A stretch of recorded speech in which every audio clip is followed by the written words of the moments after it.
සුබ දවසක් කියලා ප්‍රාර්ථනා කරනවා හැමෝටම. ඔන්න අද මම ඕගොල්ලන්ට අරන් එන්නේ හෙල්දි ඩයට් ප්ලෑන් එකක්. ඉතින් ඔන්න මේ ඩයට් එක ඕගොල්ලන්ට පීකොස් තියෙනවා නම්, කොලෙස්ටරෝල් තියෙනවා නම්, දියවැඩියාව තියෙනවා නම් ගොඩාක් සුදුසුයි. එහෙම නැත්නම් ඕනම කෙනෙක්ට මේක හරිම සරල ආහාර වේලක් විදිහට හදාගන්න පුළුවන්. මගේ channel එක subscribe කරගෙනම අපි යමු මේක හදන්නේ කොහොමද කියලා බලන්න. අපි මුලින්ම රොටිය හදාගමු. මම ඒ සඳහා අරන් තියෙනවා කුරක්කම් පිටි සහ ගාගත්ත පොල්. මම ඇත්තටම පොල් සහ කුරක්කම් පිටි ගත්ත එකට එක අනුපාතයෙන්. එතකොට ගොඩාක් රසයි. ඊළඟට අපි පොල්, කුරක්කම් පිටි සහ ලුණු ස්වල්පයක් දමා ඇල් වතුරෙන් මේ විදිහට අනාගෙන මිශ්‍රණය හදාගමු.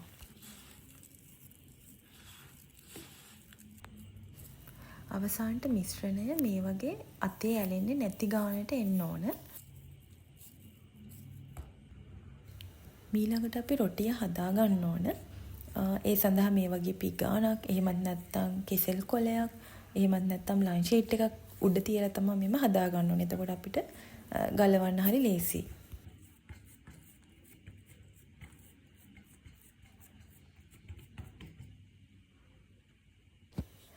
මෙහෙම රොටිය හදා ගන්නකොට අපි වතුර චුට්ටක් ඉහලා හදනවා නම් ගොඩක් පහසුයි. මොකද එතකොට අර රොටිය කැඩෙන්න තියෙන ප්‍රවණතාවය අඩු වෙනවා.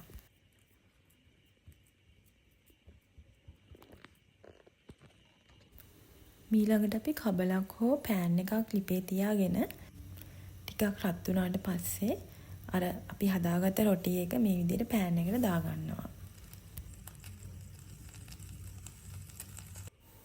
මේ ගානට වගේ රොටිය කර වුණාට පස්සේ අපි ඒක අනිත් පැත්ත දාගන්න ඕනේ.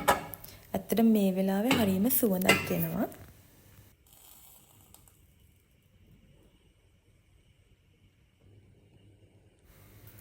දැන් ඔන්න රොටිය දෙපැත්තම හොඳට පිච්චිලා තියෙන්නේ. අපි දැන් ඒක ලිපෙන් බාගමු.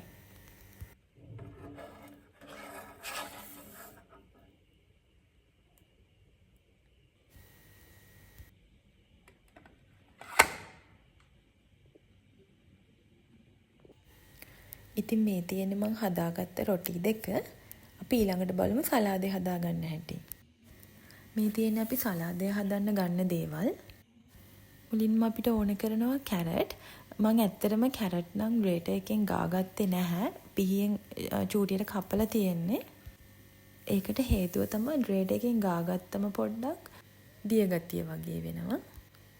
ඊළඟට මං අරන් තියෙනවා හීනියට කපාගත්ත ගෝවා ස්වල්පයක්. ඊළඟට අමු මිරිස් කරලකින් භාගයක් අරන් තියෙනවා මම.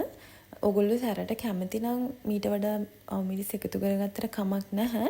හැබැයි මේ සලාදේ ගොඩාක් රස සැර අඩු වෙනකොට. මීට අමතරව ලුණු, ගම්මිරිස් කුඩු, ලුණු කුඩු සහ දෙහි අරන් තියෙනවා. මම සලාදයට මයොනීස් එකතු කරගන්නවා. ඊට අමතරව සෝස් එකතු කරගන්නවා.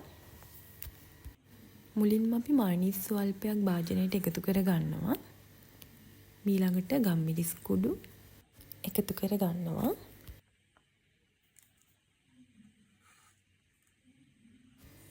රස අනුව ලුණු එකතු කරගන්නවා.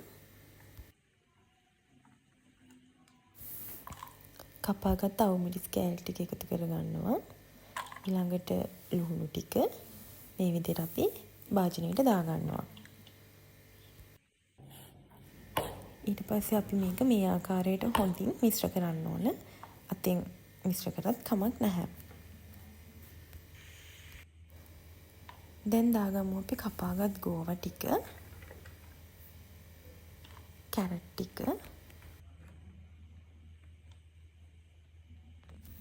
රස අනුව දෙහි ඇඹුල් දාගමු. ඉන්පස්සේ මේ ටික හොඳින් මිශ්‍ර කරගමු. මේ තියෙන්නේ මිශ්‍ර කරගත්තට පස්සේ අපේ සලාදය මේ විදිහට සලාදය රොටි එක උඩට දාගන්නවා. සෝස් ටිකකුත් උඩින් දාගත්තම ගොඩක් රසයි. කැමති නැති කට්ටිය සෝස් පාවිච්චි කරන්න ඕනේ නැහැ. මේ විදිහට අපිට සෑන්ඩ්විච් එකක් විදිහට මේක හදාගන්න පුළුවන්. අපිට මේකට තව බිත්තරයක් තම්බලා ගන්න පුළුවන්. ඊට අමතරව සුප් එකක් වගේ හදාගන්න පුළුවන්. ඉතින් මේක හරිම සෞඛ්‍ය ආරක්ෂිත ඒ වගේම හරිම රසවත් රාත්‍රී ආහාර වේලක්. ඉතින් ඕගොල්ලොත් මේ ඩයට් එක try කරන්න. මතක ඇතුව මගේ channel එක subscribe කරන්න. ගිහින් එන්නම් හැමෝටම සුබ දවසක්.